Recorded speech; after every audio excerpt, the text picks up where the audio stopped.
He was once just a barefoot boy, dancing on the streets to survive. But now, Kola is about to step into a world he never dreamed of. From the gates of a prestigious academy to the bright lights of the stage, his journey takes him from shadows into the spotlight. This is part 2 of the story that touched millions, the boy who danced his way into a family. And trust me, what happens next will inspire you and stay with you forever. The morning sun glowed softly on the gates of Starlight Academy, one of the most prestigious schools in the city. Its walls were painted cream and gold, the playground filled with children in neatly pressed uniforms and polished shoes. For most students, this was ordinary, but for Kola, it was a miracle waiting to happen.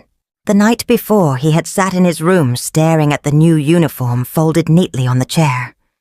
His fingers brushed the crisp fabric, but instead of joy, he felt a knot of fear in his stomach. What if I don't fit in? What if they laugh at me? He whispered to himself. Richard Lawson had knocked softly before stepping inside. Seeing the worry in Kola's eyes, he sat down beside him. "Kola," Richard said gently. "I know tomorrow feels like standing on a stage before the world. And yes, there will be whispers.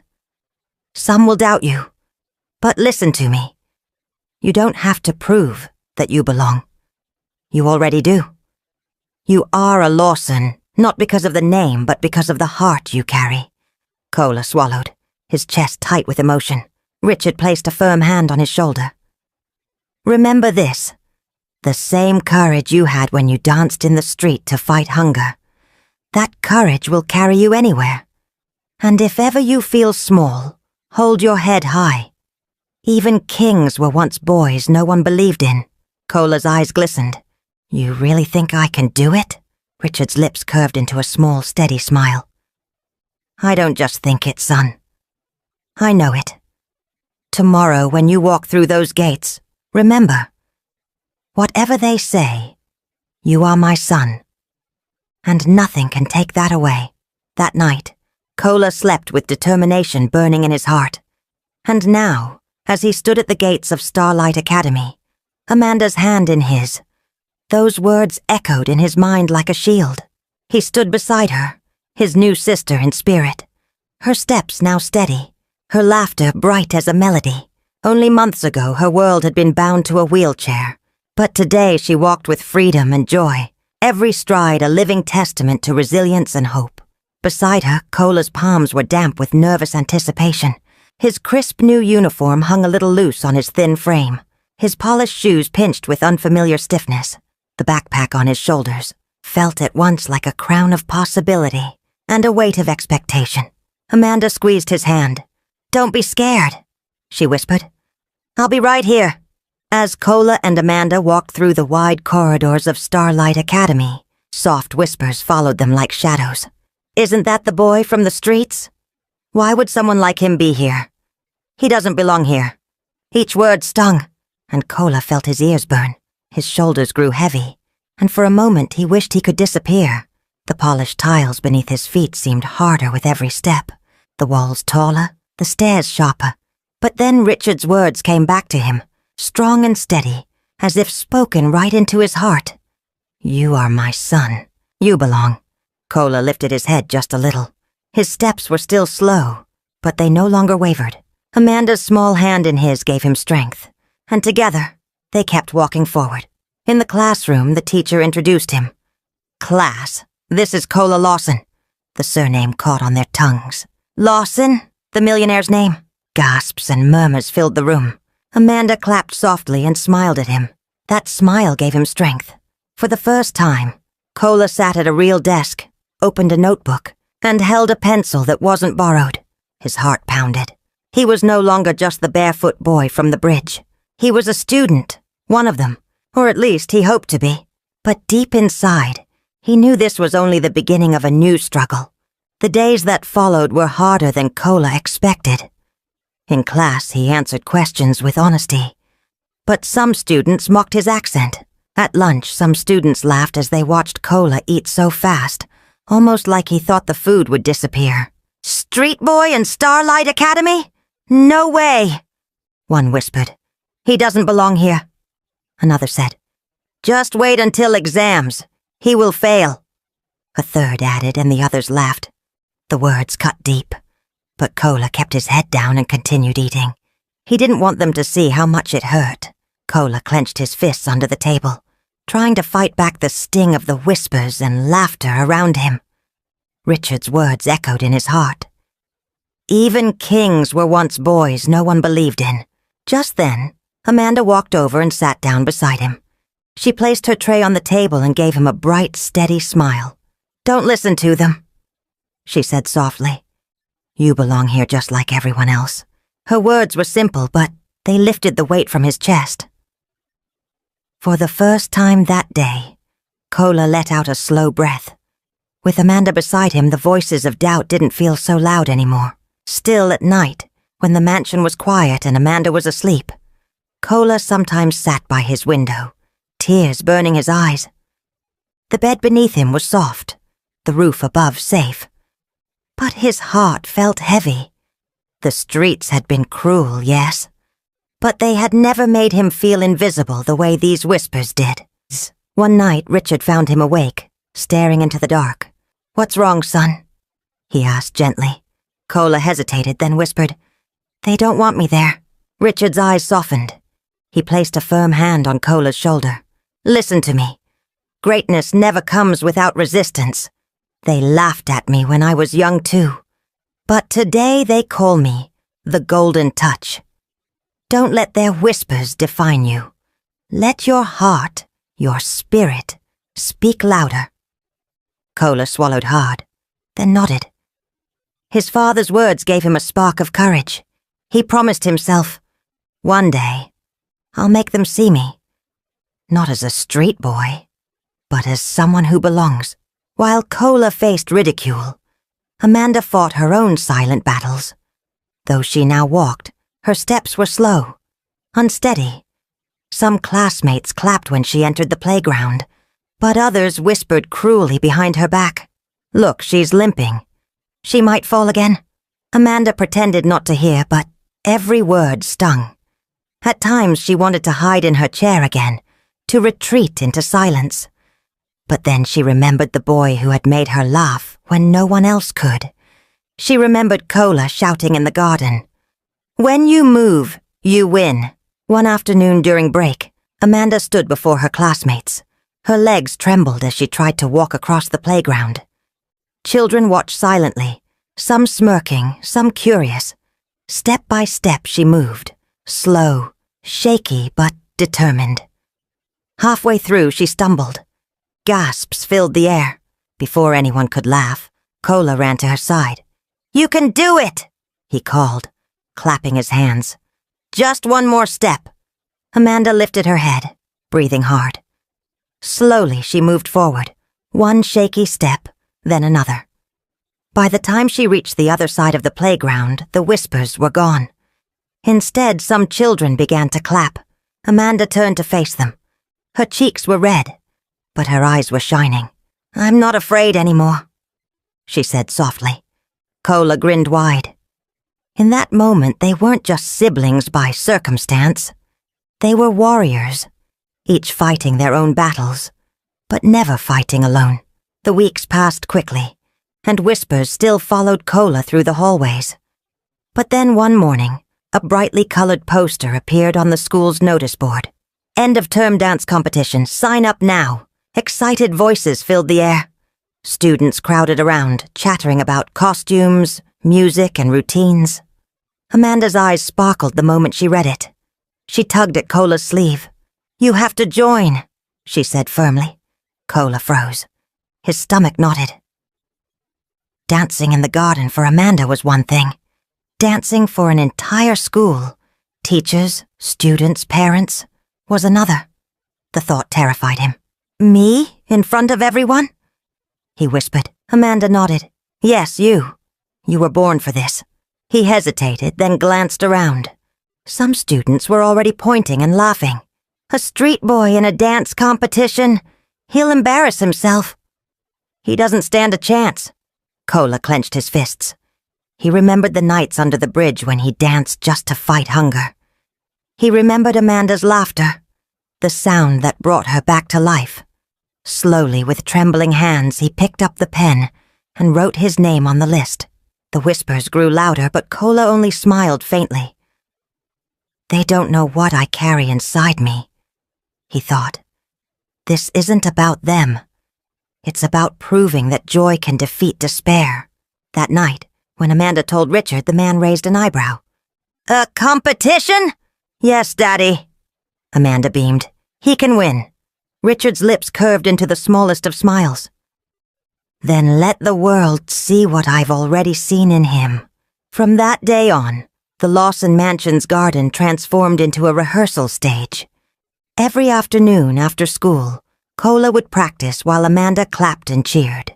He spun like a top, flipped like a street acrobat, and twisted his body into comical shapes that made Amanda laugh until her sides hurt. But this time, Cola wasn't just chasing laughter. He was chasing perfection. Amanda took her role seriously, acting as his coach. Again! She commanded. No, faster. Make your spin bigger. Sometimes Richard watched quietly from the balcony. He never interrupted, but his chest swelled with pride. The boy who once danced for coins at traffic lights was now preparing to stand on a stage where the world could see his gift. Even the housemaids and guards became secret spectators. At first, they peeked from corners. Then they openly clapped when he nailed a new move. Our small master will win it, one whispered with a smile. Cola, though often tired, felt unstoppable. Each practice carried the memory of nights he went to bed hungry. Each laugh from Amanda was fuel for his soul. This time, he thought, I'm not dancing for survival. I'm dancing for a dream. And though he never admitted it aloud, he also carried another secret hope, that if he won, the whispers at school would finally turn into applause. But even as Cola prepared for glory, storm clouds gathered in the mansion. One evening, Richard hosted a dinner with some of his business partners. The men in suits ate from golden plates, sipping expensive wine, while Amanda and Cola practiced in the garden. Laughter drifted in from outside, clashing with the stiff atmosphere inside. One of the men frowned. Richard, forgive me, but that boy, is it wise? He is from the streets. People are talking. They say you've let a beggar live in your mansion. Another chimed in. What if he disgraces you? What if he steals? A reputation like yours is fragile. You've built an empire, Richard. Don't throw it away on a stray. Richard's fork stopped halfway to his mouth. The chatter around the table faded as his jaw tightened. For a moment, the room seemed to wait on his silence. Then, images flashed through his mind. Amanda's laughter echoing in the garden, her unsteady steps slowly turning into strength, the light Cola had brought into her life, when all his fortune could not. With deliberate care, he placed the fork back on the plate. Leaning forward, his eyes steady, he spoke, his voice calm, yet carrying the weight of a man who knew exactly what mattered. You think my reputation is in danger? He glanced toward the garden where Cola was dancing under Amanda's applause. Gentlemen, my daughter is walking again because of him. My house is filled with joy because of him. That is worth more than all your contracts combined. If the world calls that weakness, then let them talk. Silence fell over the table. The men lowered their eyes, unable to argue. Richard leaned back in his chair, his decision made. He would never again measure his life by what the world thought. He had already found the only treasure that mattered. Family, hope, and love. The day of the competition finally arrived. The Starlight Academy auditorium gleamed under bright stage lights. Rows of parents filled the seats, cameras ready, while students whispered excitedly. For most, it was just another school event. For Cola, it was the biggest test of his life. Backstage, his hands trembled. His uniform had been replaced by simple dance clothes. Amanda had helped him pick out a plain white shirt, dark trousers, and polished shoes. He peeked through the curtain. The crowd looked endless. His heart pounded. Amanda spotted him in the corner and hurried over. She took his trembling hands in hers and held them firmly. "Close your eyes," she whispered. "Think of the garden. It's just you dancing and me clapping. Nothing else matters." Cola took a deep breath. Then the announcer's voice thundered. "Next up, Cola Lawson." The whispers began immediately. "That's him, the street boy." "What's he doing here?" "This will be embarrassing." The music started. For a heartbeat, Cola froze under the spotlight. The whispers threatened to drown him. Then he remembered nights under the bridge. How he danced so hunger wouldn't win. He remembered Amanda's laughter, the spark that brought her back to life. His fear melted. His body came alive. He spun like a whirlwind, flipped like a street acrobat, and added playful, clownish moves that made the crowd roar with laughter. He clapped, stomped, slid across the stage, then froze in a statue pose before bursting into a wild spin. The audience gasped, then cheered. By the time the music ended, the entire hall was on its feet. The same children who once whispered were now chanting his name. "Cola, Cola, Cola!" And in the front row, Amanda stood with tears in her eyes, clapping harder than anyone. The judges huddled together, whispering and nodding. The hall was buzzing, every student eager for the results. When the head judge stepped forward, silence fell. And the winner of this year's Starlight Academy dance competition is... He paused dramatically. "Cola Lawson." The hall erupted. Cheers, claps, and shouts echoed like thunder. Amanda ran forward, nearly tripping in her excitement, and threw her arms around Cola. "I knew you would win," she cried. Cola's chest tightened with joy. His heart felt like it would burst. For the first time, he wasn't a boy dancing for survival. He wasn't a shadow on the street corner. He was a champion, recognized for his gift. Teachers shook his hand. Students who once mocked him now patted his back. Even the principal announced proudly, "A true Lawson indeed." But the victory meant more than trophies or applause. As Cola stood on the stage, holding his award, he looked toward the back of the hall. Richard was there, standing tall, his eyes glistening. Their gazes met, and in that moment, Cola knew. He wasn't just a guest in the Lawson family. He belonged. That night the mansion was alive with celebration. Music played, food was served, and laughter echoed through the halls. Amanda paraded around with Cola's trophy, as if it were her own. Richard, sipping quietly from his glass, whispered to himself, "You were born to shine, boy, and you've just begun." The next morning, newspapers blazed with headlines.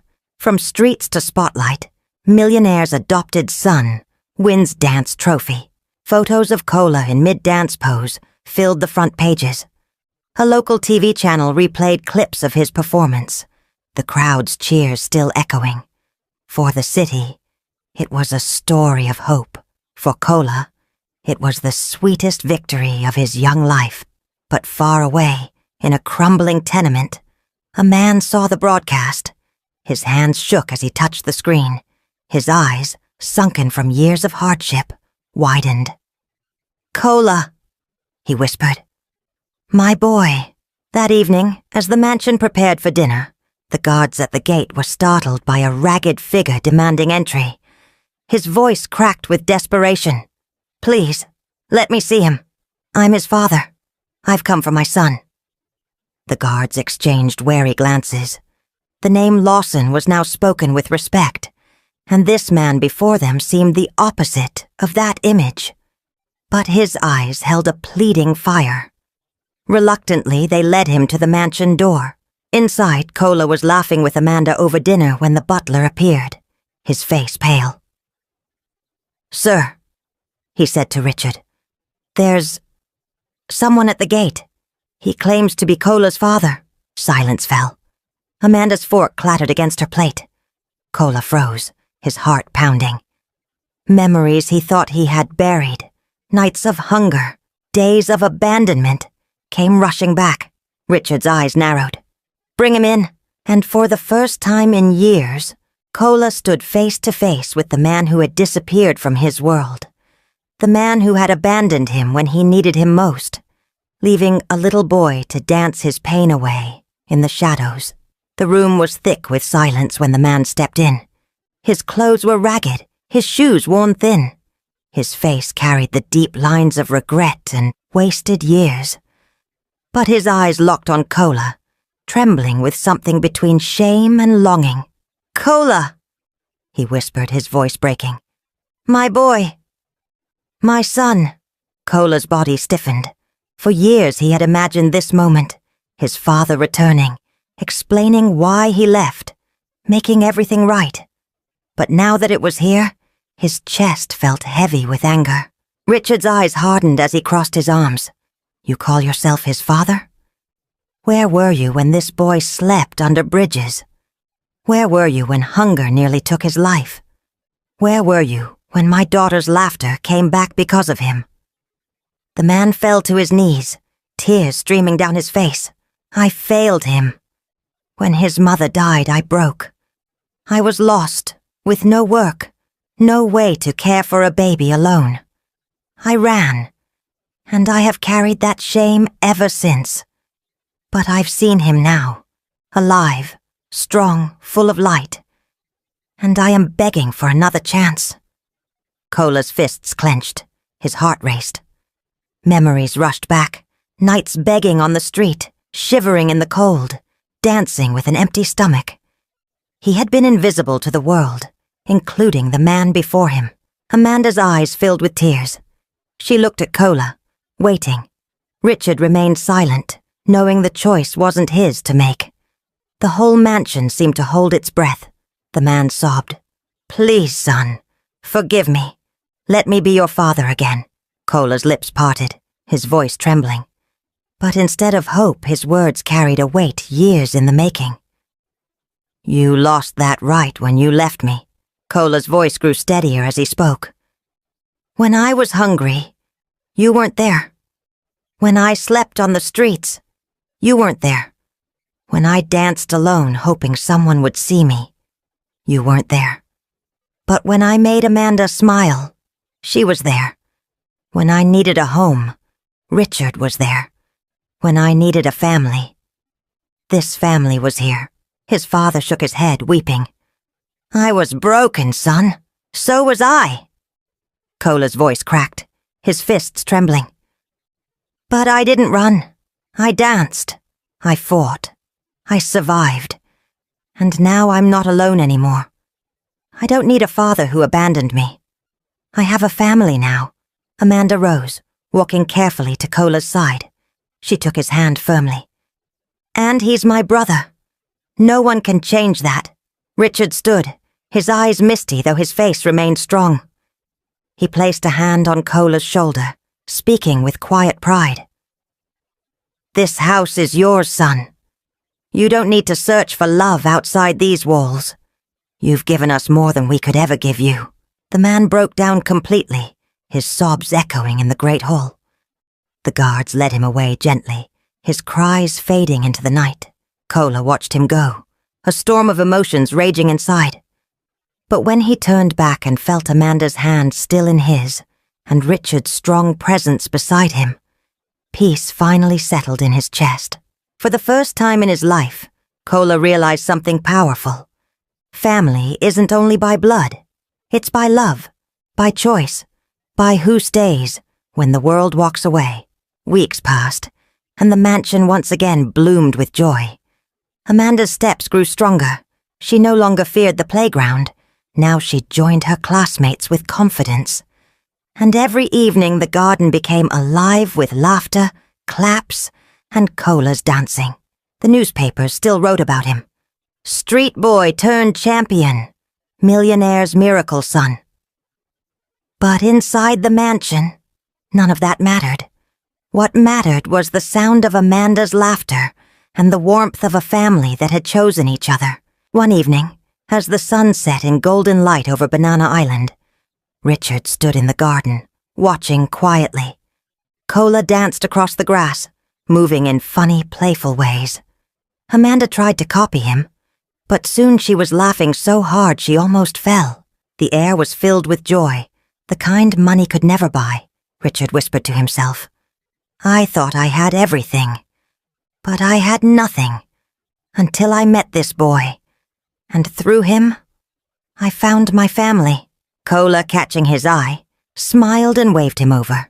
Richard walked forward, and the three of them, father, daughter, and son, not by blood but by love, joined hands. Amanda's voice rang out clear and strong. We're a family now, and nothing can change that. The boy who once danced to survive now danced with destiny. He was no longer invisible. He was loved. He was home. And the mansion that once echoed with silence would forever echo with the richest sound of all.